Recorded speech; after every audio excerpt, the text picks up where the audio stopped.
Bonjour à tous, j'espère que tout le monde va bien. On va continuer l'étude de Saint François d'Assise. On était rendu au rôle de la charité et de la pauvreté dans la spiritualité franciscaine. On continue la partie 2. Donc, commençons avec un signe de croix. Au nom du Père, du Fils et du Saint-Esprit. Amen.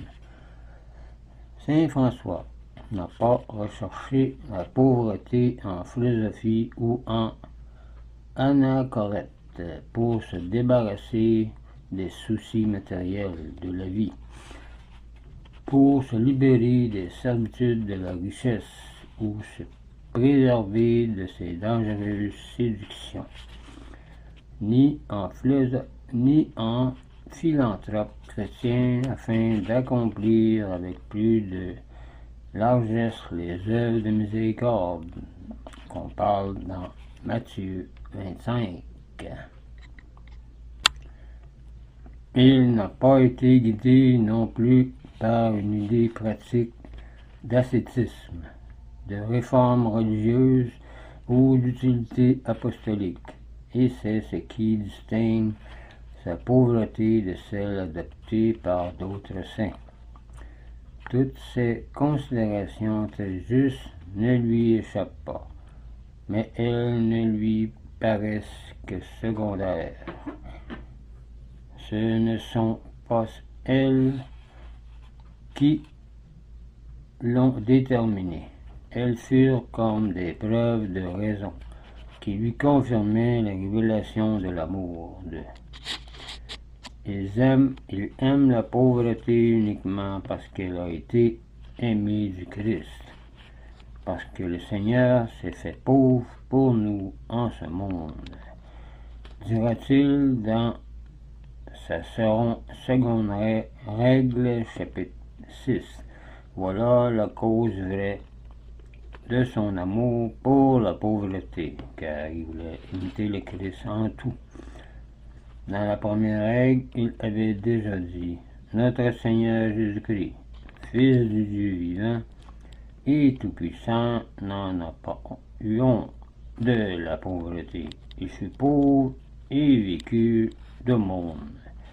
Lui, la bienheureuse Vierge Marie, et ses disciples. » Voir chapitre 9 de la règle.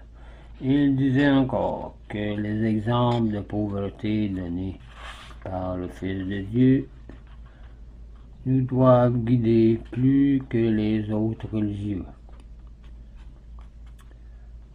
et que la pauvreté est une vertu royale puisqu'elle a brillé avec tant d'éclat dans le roi du monde, le roi Jésus et la reine Marie. Remarquant qu'elle avait été la compagne familière du Fils de Dieu et qu'elle était repoussée du monde entier, il résolut de l'épouser par un amour perpétuel. Il s'attache en effet à la pauvreté avec une inviolable fidélité. Il la regarde comme la dame dont il est le chevalier. Il la considère comme la vertu qui nous rend le plus amis du Christ, comme la voie de la perfection, le gage des richesses éternelles, le fondement sur lequel s'appuie son ordre, de telle sorte que la solidarité de cette base où sa fragilité fait la solidité ou la ruine de tout l'édifice. Il en fit l'enseigne de sa maison. C'est un homme aussi pénétré que saint François du désir de suivre Jésus pas à pas, et en tout, on pourrait être surpris de voir un attachement si jaloux pour une vertu qui, après tout, ne nous dépouille que des biens matériels. Certains saints ont choisi d'autres choses, mais François a choisi la pauvreté. Aussi lui donnait-il une extension beaucoup plus vaste et plus profonde que celle qu'on a coutume de lui donner. Pour lui, la pauvreté évangélique n'est pas seulement la misérable privation des biens terrestres et matériels. Elle personnifie l'esprit de renoncement total à soi-même que le Christ demande, et à toute richesse matérielle et immatérielle.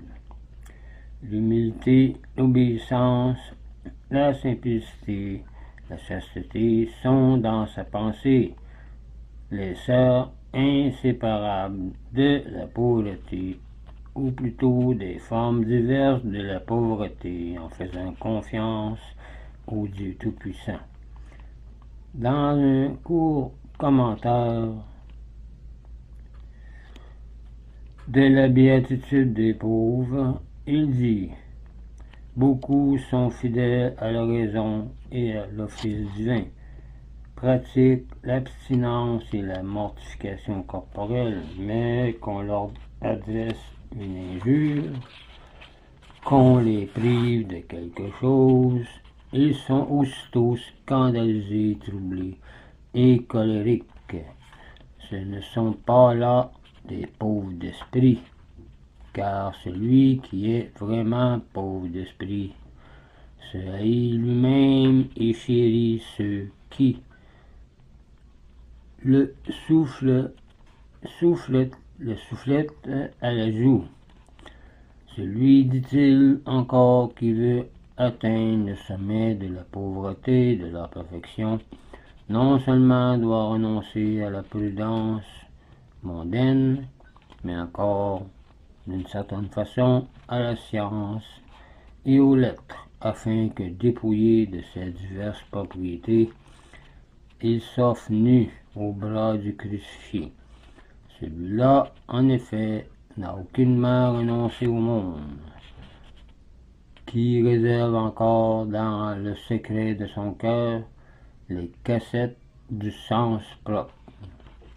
Ainsi comprises, les louanges que saint François adresse à la pauvreté sont pleinement justifiées. Elle est vraiment la voie de la perfection qu'il a choisie, puisqu'elle se confond avec le renoncement, sans lequel il n'y a pas de vie surnaturelle ni de perfection chrétienne possible. Car il faut prendre sa croix comme Jésus le dit, et le suivre, et se renoncer à soi-même. Convaincu de cette idée, saint François d'Assise interdit même à ses disciples de solliciter des privilèges qui pourraient leur être un abri contre les tribulations, les avanies, les souffrances qui accablent toujours les pauvres. Et c'est sans aucune lettre de recommandation qu'il envoya pour la première fois les frères mineurs en France, en Espagne et en Allemagne. Imprévoyance, confiance, oui, et voulu, délibéré, prévu, si l'on peut ainsi dire, il ne pouvait pas ne pas prévoir les difficultés que ses envoyés allaient affronter, comme Jésus allait avec ses disciples d'endroit à un autre. Les humiliations et les insuccès qui les attendaient dans des pays si différents des mœurs, de langue et de climat. Tout cela pouvait-il effrayer celui qui eut avec frère Léon le dialogue de la joie parfaite et qui s'était écrié en apprenant le martyre de 5 de ses fils au Maroc. Maintenant, je puis dire en vérité que je possède 5 véritables frères mineurs. Tout cela ainsi que l'instabilité, la précarité de ses fondements et l'incertitude du lendemain n'entrait-il pas pleinement dans son programme qui n'était pas de fonder des établissements solides, mais de donner au monde le spectacle insolite d'une réalisation intégrale de l'Évangile, jusque et y compris la patience héroïque dans le dénuement, les humiliations et les souffrances. En vérité, on ne comprend rien à la spiritualité de l'aimable et doux François d'Assise, à son caractère et à son œuvre, tant que l'on n'a pas saisi ce point de vue héroïque. Et que tous mes frères, écrivit-il, où qu'ils soient, se souviennent qu'ils se sont livrés corps et âme à notre Seigneur Jésus-Christ. Pour son amour, ils doivent s'exposer à tous les ennemis visibles et invisibles. Car le Seigneur a dit, celui qui aura perdu son âme à cause de moi, la sauvera pour la vie éternelle. Bienheureux ceux qui souffrent persécution pour la justice, parce que le royaume des cieux est à eux. Soyez heureux quand les hommes vous haïront et vous maudiront. Ne craignez pas ceux qui tuent le corps.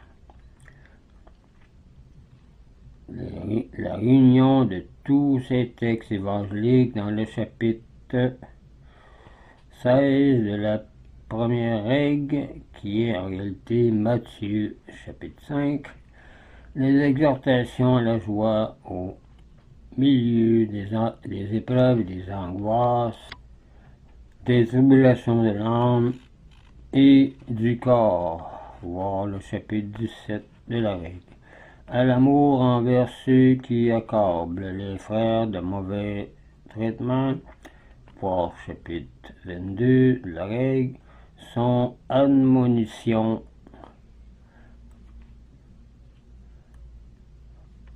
voir chapitre 6, considérons tout ce que le bon pasteur a souffert la passion de la croix pour ses brebis, et ses brebis le suivent dans la tribulation et la persécution, dans l'opprobre, la faim et la soif et même l'infirmité. Tout cela fait assez voir qu'il ne pouvait consentir à demander des privilèges pour éviter les persécutions qui parachèveraient la ressemblance du frère mineur avec le Christ, auquel, comme à la sainte pauvreté, le royaume des cieux est promis. Voir Matthieu 5, versets 1 à 10. Idéal au-dessus des forces humaines, excès, dira-t-on sans doute, et qui dépasse les bornes du juste milieu, se glorifiant en Dieu seul. Oui, c'est vrai, saint François est un excessif. Il ignore la discrétion. La mesure que l'on aime en d'autres saints, ceux-là seuls parlent ainsi, ne le comprennent pas et le blâment pour ses excessifs pensées, pour qui la charité demande à être si sagement ordonnée, si discrètement calculée, qu'elle ne ressemble plus qu'à une source tranquille et tarissable, à un feu qui dort sous la cendre. Or, le pauvre Relot aimait le Christ à la folie. Oui, saint François l'aimait à la folie. Sa folie était une haute sagesse, et ses excès la vraie mesure, car la mesure d'aimer Dieu, c'est de l'aimer sans mesure, et par sa force. Il n'y a donc rien de moins littéral au sens péjoratif de ce mot. Nous le voyons encore ici que les idées de saint François sur la pauvreté et la charité. Ses prédications pour ces deux vertus n'échappent pas à la loi générale qui fait de l'amour de Jésus crucifié la raison dernière de tous ses actes.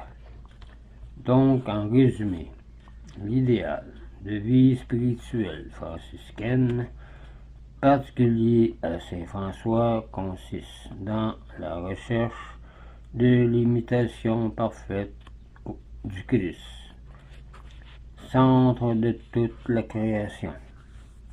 Imitation poussée jusqu'à une identification aussi complète que possible des pensées, des sentiments et même des actes surtout.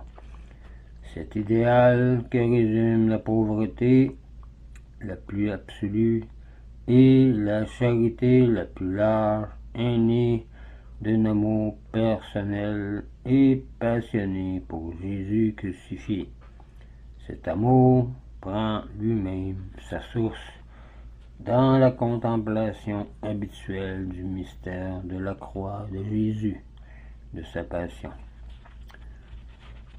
Ce serait tout pour le rôle de la charité. La prochaine fois, on parlait du caractère de la spiritualité de François ou franciscaine. Donc, je vous laisse là-dessus. Je vous dis au revoir et union prière.